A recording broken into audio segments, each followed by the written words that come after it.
What's up, guys? I'm Tim Gettys. I'm here with Greg Miller. Now, Greg, here we got Life is Strange Before the Storm, the prequel to Life is Strange. Or I like to call it the biggest announcement of the Xbox conference. It's one thing to call it. We had heard rumors. We knew it might be, probably it was happening, but here we are, and we're all very excited about it. All of us are. Are you excited about it? Hella excited. I didn't play Life is Strange. I just heard this a hell of a lot. You're such an idiot. Goddamn, Life is Strange is so good. Everybody play it. It's free on PlayStation Plus right now. And we thought that was a weird move, remember? Because Don't Nod said, hey, we're not coming to E3.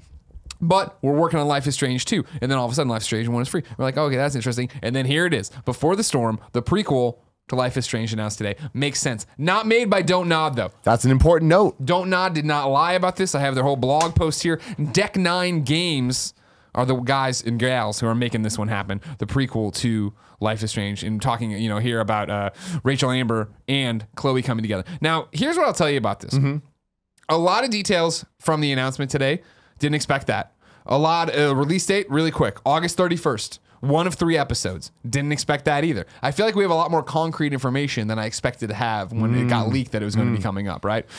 What's interesting, first off, exciting is happening at all, right? So August 31st, Xbox One, PlayStation 4, PC on Steam. Great. We love that a lot. 3 episodes, okay. Makes you feel like it's not a full-on Life is Strange game. Of course, that was 5 before, but whatever. I'm getting more Life is Strange. Probably a good idea, though, right? For a prequel, it's like, all right, let's cut the fat. Sure. But what's interesting is when we started talking about this in the morning show, and we're like, okay, cool. There's been this leak. They're going to do this prequel. What does it mean? And I was like, I don't know. How do you deal with rewinding time? I thought we'd play as Rachel, and it would turn out that Rachel had the ability, and at the end of the game, we had to give up ourselves to save Chloe. Like, we knew the choice we were about to make would kill us, but that wouldn't be what it was. Instead, they came out and just said straight up, there is no rewind power. You're playing as Chloe, because unlike Max, Chloe has no rewind power, so we recommend you think before you speak. Chloe's sharp tongue will require her to live with whatever she says as before. Every single action and choice will have direct consequences in the short, mid, and long term. Awesome. I didn't expect them to confirm who we'd be playing as. Maybe there is still a Rachel segment in there. Who knows?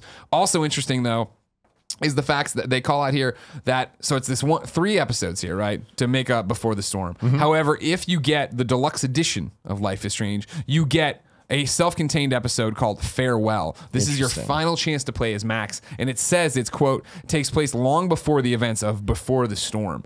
So it's Farewell, which to me, and I'm going to spoil Life is Strange for you, everybody, would be that we are then, I would assume, and it's long before the events of this prequel, which are set as a 16-year-old Chloe, obviously going to Blackwell. This is going to be, I think, then when Chloe's father is killed. When the accident you see in there, I assume, because in Life is Strange, we went back, you could change that outcome, but then a butterfly effect and fucks up everybody's universe. So I assume we're going back as Max and living that day for real there. It's exciting because I love Life is Strange. I loved these characters. I loved Arcadia Bay. So to go back and, get to hang out again with David and Joyce and see, we'll hate David again at this point. Maybe we'll see through and like him a little bit in this one, the stepdad. Because it turned out in the end when you got to know him, he wasn't that much of an asshole. But he came off like it. Joyce, heart of gold. Working at the diner, we love her quite a bit. In here, you should see the guy who lives at the RV, Frank. He sucks, but maybe his dog sucks still. But maybe we'll appreciate them more too. Maybe, yeah. Maybe. You don't know what's going to happen. Yeah, little Baxter. I'm super stoked. I'm super excited. I'm happy it's so quick. The one thing that was the most interesting I thought though is this. In the release they put up, right? Ashley Birch, Chloe's original voice actor, is helping write the thing, but she's not doing the voice this time around. This time for 16-year-old Chloe, they're using Rihanna DeVries, which I feel is a weird choice. You know what I mean? I mean, how much earlier is this in the story? They're still going to Blackwell. It's not. I don't think it's that much of a change. You know what I mean? That's weird. I forget exactly what she was, but it's not like it's been a decade or something. They were still young kids. They were still teenagers. So I mean, what? Maybe she was 18. Interesting. I don't know. I don't know how I feel about that. You think this is gonna be good, or is this gonna be one of those weird offshoot things that's a quick cash in? Well, I mean, it hasn't been quick, right? Original game. Well, I guess it has been quick. What came out, according to one of my sources, January 30th, 2015. Episodic releases. You never fucking sure what's happening. That was my quick Google search, though, before we sat down to do this. I don't think it'll be a quick cash-in. I'd like to imagine that Don't Nod and Square understand they have something special here. And so let's not fuck it. Let's not go out there and totally cash in and screw it up, because that would only fuck up Life is Strange 2. Yeah. And that it's an interesting thing. What's interesting that I took away from this, right, is this too.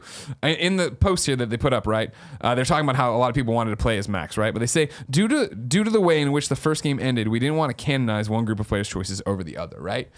that's fine for explaining why we get to play as Max in this farewell chapter. But I think it also pretty definitively states that in Life is Strange 2, we're not playing as Chloe or Max. You know what I mean? Like you'd have to, if we have nowhere, we literally have nowhere to go now but forward with their story, which would mean you're going to have to pick an ending, which now means you're not going to. So we're going to play as new girls, boys, whatever, adults, grandparents.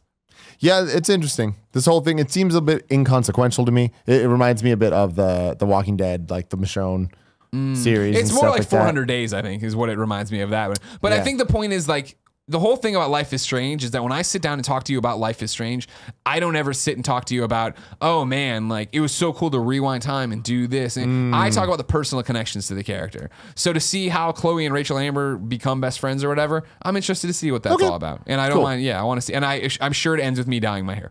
There you go. And that's exciting for everybody.